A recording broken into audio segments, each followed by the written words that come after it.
Hello everybody, Overland Workshop. I have just completed and released a brand new course. It is free. It's called the 7 Habits of Highly Effective Overlanders. If you go on to overland-workshop.com right now, all you have to do is to register, log in, and it's a 7-part course because there are 7 habits. And follow these habits and you'll become a highly effective overlander, just like me. I am presenting the 7 habits on a solo trip through parts of outback Australia. And the reason why I've chosen to do it on a solo trip is that I wanted to share with you, I wanted to be inspired to share with you those things that are most important. And they're highlighted when doing a solo trip in a very remote area, because it's not easy for me to, oh, I've left this behind, I need this. Does anybody have a number 12 spanner? Does anybody have some duct tape? Does anybody have some water because I've lost all my water because the tank cracked? Only when traveling alone are the demands that extreme. And if I present to you those demands in solo remote, then I think I might be inspired to teach things that I might not have ordinarily thought of. I am cold. Freezing cold. Australia does get cold, you know, at times. It's midwinter and I'm doing a track called the Konyasu Highway.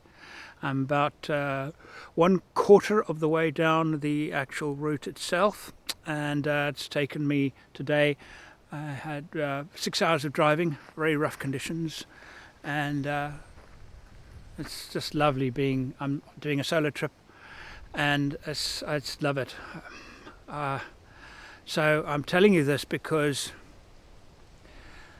the first and most, it's difficult for me to say the most important thing. So all of the components of this course, they're all important. There are 7 of them, and they're all really, really important.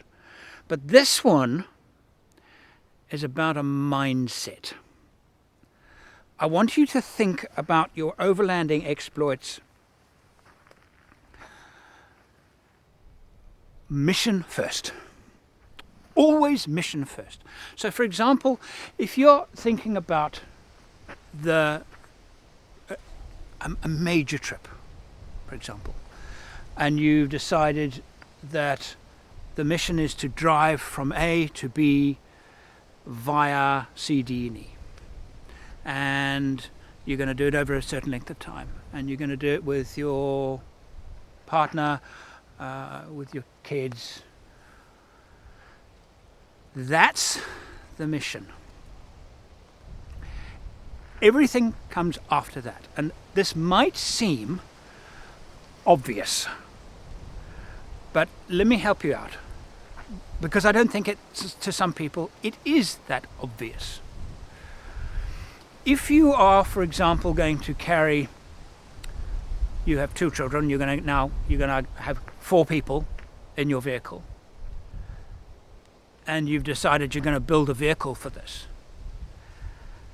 Have 4 seats. Again, it might sound obvious, but I speak from experience.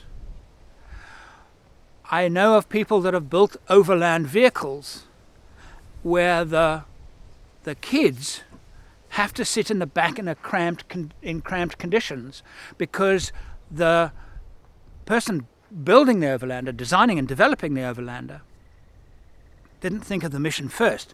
It just thought he just went ahead and said, oh, I want to build an Overlander. And he started with an FJ Cruiser.